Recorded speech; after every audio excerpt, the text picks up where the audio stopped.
हरिओम।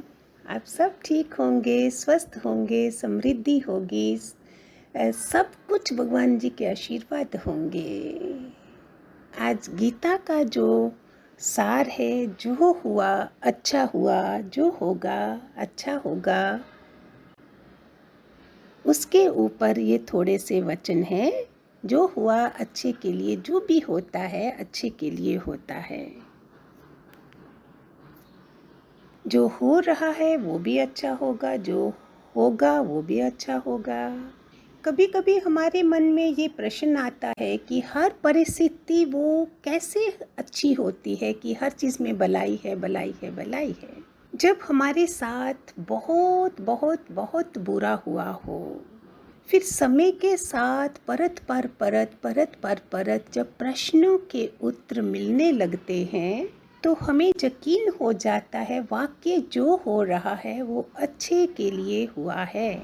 बस हमको अपना कर्म सच्चे मन से करते जाना है, बाकी सब कुछ उस पर छोड़ देना है। एक सुंदर सी कहानी है इसके प्रति। एक बार मृत्यु के देवता ने अपने दूत को पृथ्वी पर भेजा एक स्त्री की आत्मा को लाने के लिए। जब वो देवदूत स्त्री को लेने आया तो उसने देखा उसकी 3 छोटी छोटी बच्चियां हैं। एक तो इतनी छोटी है कि वो माँ को के साथ लिपट कर बिलख बिलख कर रो रही है। पति तो पहले से ही मर चुका था, मीन उसके पिताजी पहले ही मर चुके थे। परिवार में अभी और कोई भी नहीं था और इनकी माँ के मरने के बाद इनको और कौन पालेगा। सुनना ध्यान से, ये भगवान जी ने हमको सत्संग में बहुत बार ऐसी घटनाएं सुनाई हुई हैं। ये ख्याल आते ही वो देवदूत उस स्त्री की आत्मा को लिए बिना ही वापस लौट आया। तो जमदूत ने उसको खाली हाथ आते देखा तो उससे सारा हाल पूछा जो उस स्त्री की आत्मा को लेने गया था। मृत्यु के देवता को बहुत क्रोध आया और उन्होंने कहा, तुमको मालूम नहीं है तुमने कितना पाप कमाया है। जिसकी मर्जी से जीवन होता है उसकी मर्जी से ही मौत होती है। उसकी मर्जी के खिलाफ जाके तूने जो काम किया उसका दंड तुम्हें अवश्य भुगतना पड़ेगा। तुम्हें पृथ्वी पर जाकर मृत्यु लोक में तब तक रहना पड़ेगा जब तक तुम्हें अपनी भूल का एहसास नहीं हो जाता। जब तुम्हें अपनी गलती का एहसास होगा और तुम्हें हर बार हंसी आएगी, और जब तक तुम 3 बार हंस नहीं लेते तुम वापस नहीं आओगे। वो सोच ही रहा था कि मुझे अपनी गलतियों के एहसास पर हंसी कैसे आएगी। ये सोच ही रहा था कि उसे धरती पर फेंक दिया गया। अब उसका शरीर ऐसे ही करने लगा जैसे एक मनुष्य का शरीर होता है। इतनी सर्दी थी, हड्डियां भी कांप रही थी और वो निर्वस्त्र था। वही जहां वो सिकुड़ कर ठंड से सर्दी से बैठा था, वहां से एक माधो नाम का व्यक्ति गुजरा। वो आदमी अपने बच्चों के लिए और घर के लिए कुछ कपड़े कंबल खरीदने शहर जा रहा था, जबकि इस दूत ने ऐसा व्यक्ति कभी नहीं देखा था। शहर जाने वाले व्यक्ति ने इस दूत के ऊपर देखा, ये निर्वस्त्र क्यों है और इतना तेज कैसे है इसके ऊपर। उसने देवदूत से पूछा, कहो भाई कहाँ से आए हो। देवदूत ने कहा, मैं कुछ नहीं बता सकता, मुझे अभी सिर्फ दंड भुगतना है। तुम्हारा घर कहाँ है। उस व्यक्ति को उस दूत पर तरस आया और अपना कोट उसको पहना दिया। फिर उसको अपने साथ ले आया, घर ले जा रहा था और रास्ते भर में सोच रहा था कि पत्नी तो चिल्लाएगी, उसको क्या जवाब दूंगा और इसको इस हालत में भी तो नहीं छोड़ सकता। पत्नी ने जब देखा कि ये माधो ना तो किसी की वस्तु को लेके आया है और साथ में निर्वस्त्र व्यक्ति को लेके आया है, वो आग बबूला हो गई, खूब चिल्लाई माधो पर। बट थी तो माधो की पत्नी ही। थोड़ी देर बाद दोनों के लिए खाना भी ले आए। देवदूत खूब जोर जोर से हंसा और जब दोनों ने कारण पूछा पति पत्नी ने, तो उसने बोला अभी कुछ नहीं बता सकता। वो पहली बार ही हंसा। देवदूत इसलिए हंसा कि ना तो माधो जानता है और ना उसकी पत्नी कि वो एक देवदूत को घर लाए हैं। उसके आते ही उनका घर खुशियों से भर जाएगा। पत्नी को तो खाली उसको बच्चों के बस्तर ही दिख रहे थे।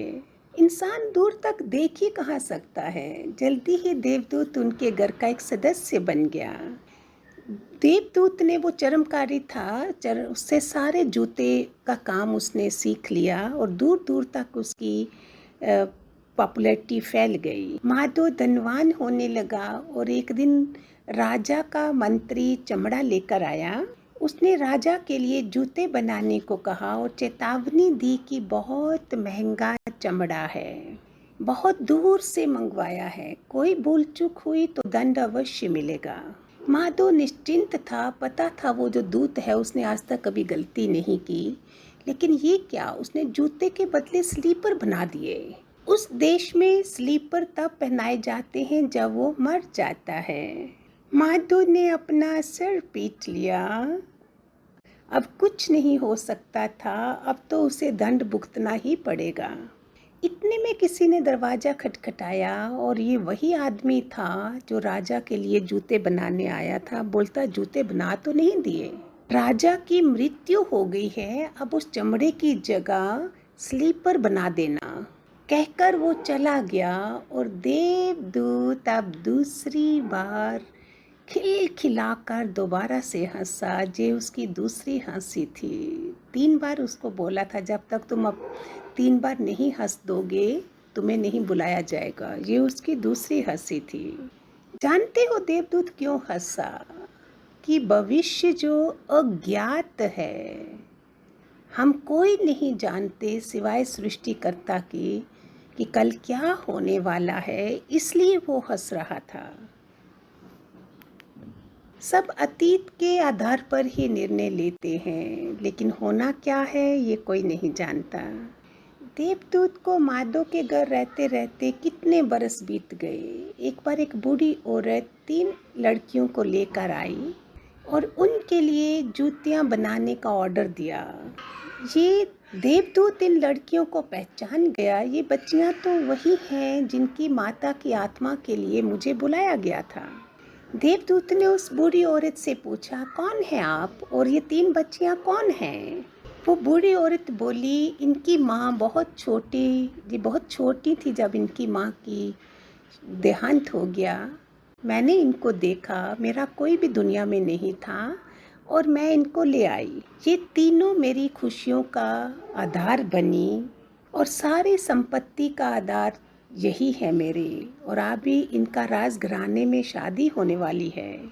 ये सुनकर देवदूत बार बार हंसता रहा। जानते हो इस बार वो क्यों हंसा?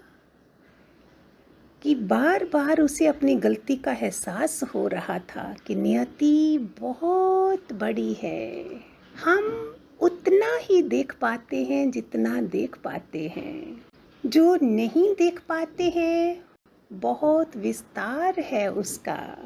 आज पहली बार उसने माधव को पूरी दास्तां सुनाई और परलोक को चला गया।